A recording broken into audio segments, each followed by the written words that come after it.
Okay, den vej.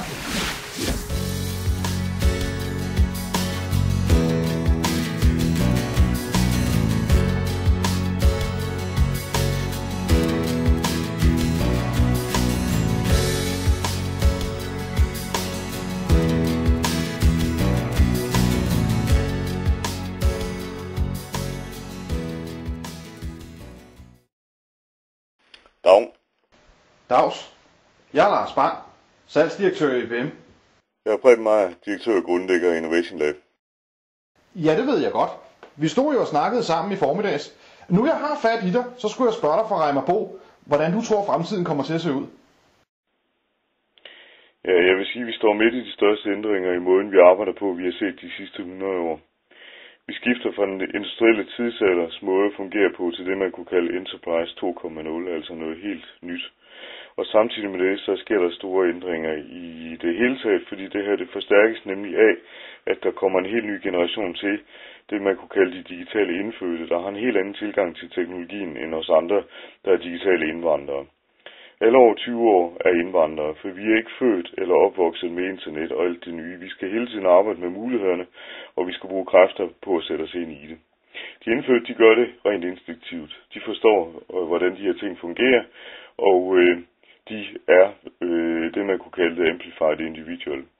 Det tredje element er nemlig skiftet i teknologi, hvor det hele flyder sammen på internet fra at være baseret i separate kommunikationsmæssige siloer med telefon, e-mail, instant messaging, videokonferencing og alt det der. Men alt det hænger lige om lidt sammen i internet, så man kan skifte imellem de enkelte delelementer, eller man kan blande dem efter behov.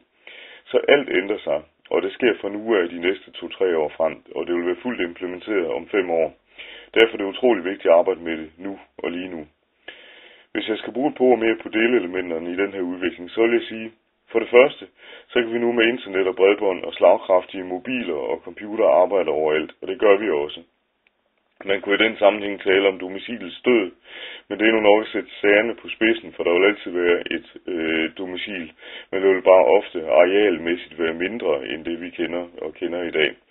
Det vil være et sted for multi-person activities, altså et sted, hvor man mødes med andre, og ellers arbejder man mobilt og hvor som helst. For det andet så vil jeg sige, at de nye medarbejdere, altså de digitale indfødte, kræver, at de her teknologier og produkter, de er der, og det er dem, de ønsker at bruge også i virksomheden. Det vil sige deres internet, dimser, iPhones og hvad ved jeg. Og de vil Skype, chatte, blogge, wiki osv., altså bruge alle de her Web 2.0 teknologier. I fremtiden er det ikke virksomhedens ERP-system, altså det administrative system, der er centralnervesystemet. Det er Corporate Social Networking Services, der er omdrejningspunktet. De digitale indvandrere, de lever og ånder i de her systemer, og de bruger den slags værktøjer. Og det er altså derfor, vi kalder dem The Amplified Individual, fordi de forstår og arbejder med de her ting instinktivt og integreret i alt, hvad de foretager sig. De vil bruge det, der i forgårs var forbrug af elektronik, men det er altså også nu en del af virksomhedens arbejdsredskaber. Hvis virksomheden prøver at holde fast i de stramme og strenge systemer og IT-politikker med corporate PC'er med en håndfuld programmer på, jamen så kan den simpelthen ikke tiltrække de nye medarbejdere, fordi de her indfødte, de kræver Web 2.0, fleksibilitet og iPhones. For det tredje så betyder det jo, at virksomhedens systemer de ændrer sig fra at være separate siloer med telefoni, e-mail og alle de andre systemer til, at det hele flyder sammen på den her internetbaserede platform, hvor man kan vælge det rette værktøj til at løse opgaven. Og man kan arbejde på tværs af de her værktøjer med de enheder, som man nu lige synes er den relevante til opgaven.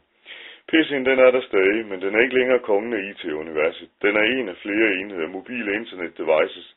Det er så en ny stor kategori, der kommer, og mobilen, som vi kender den, bliver også mere og mere nyttig og brugbar. Og alt det her, det betyder, at medarbejderne ofte slet ikke møder hinanden. Ligesom vi nu her mødes i Second Life. I 2015 vil jeg måske møde en tredjedel af de kolleger, jeg arbejder sammen med på et givet projekt face-to-face.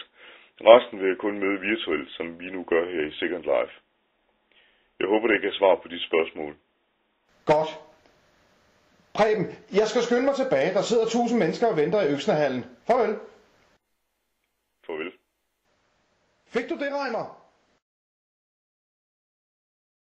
Det er godt, man ikke har højdeskræk. Jiha!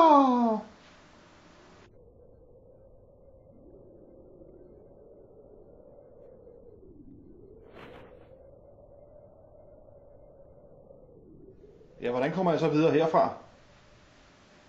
Og så en Ferrari.